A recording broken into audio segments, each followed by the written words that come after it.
په دنیا کې دا قانون دی چې مشران وفات شي او کشران د هغوی جانشین وي، نو کشران زیاتره د مشرانو په نقش و قدم باندې روان وي او د هغوی لاره تعقیبوي. که مشران درانه خلک وي، خوش اخلاقه خلک وي او دارنګه بهترین اخلاق ولري، نو بیا کشران هم دغسې روان وي. که چېرته مشران بد اخلاقه وي، اخلاق خراب وي، اخلاق صحیح نه وي،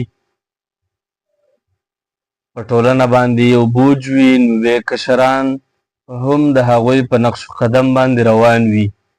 بهترین کس او غوره شخصیت هغه دی چې د خپلو کشرانو ښایسته تربیت وکړي او د هغوی د اخلاقو ښکلی پرورش وکړي. هغه انسان کامیاب دی. د دې په سلسله کې مونږه مختصرې خبرې شروع کړي دي، عقیدوي او اخلاقي. باید مونږ او تاسې خپلو بچیانو ته دا یاد کړو. دویمه ویډیو کې زمونږ خبره هغه دا ده چې کلمه د توحید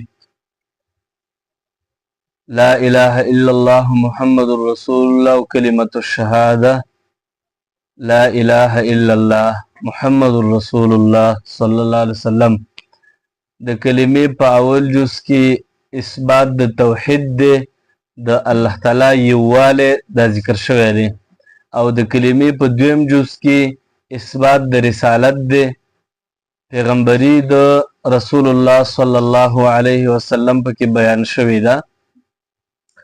نو اول کلمة التوحید لا اله الا الله، معنا د دې دا ده چې لا معبود حق الا الله، بل معبود حقا، بل اله حقا نشته سوا د الله تعالی نه.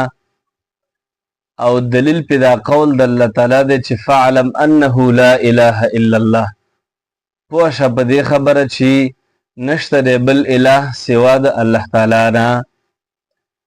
او بل دلیل دا دی چې ذلک بان الله هو الحق،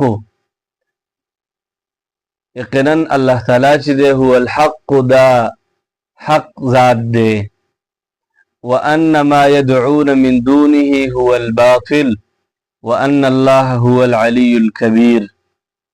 او دا خلق چې رابلی سوا د الله تعالی نه نور څوک دا باطل دي. او الله تعالی چې دی هو العلي الكبير، الله تعالی اوچت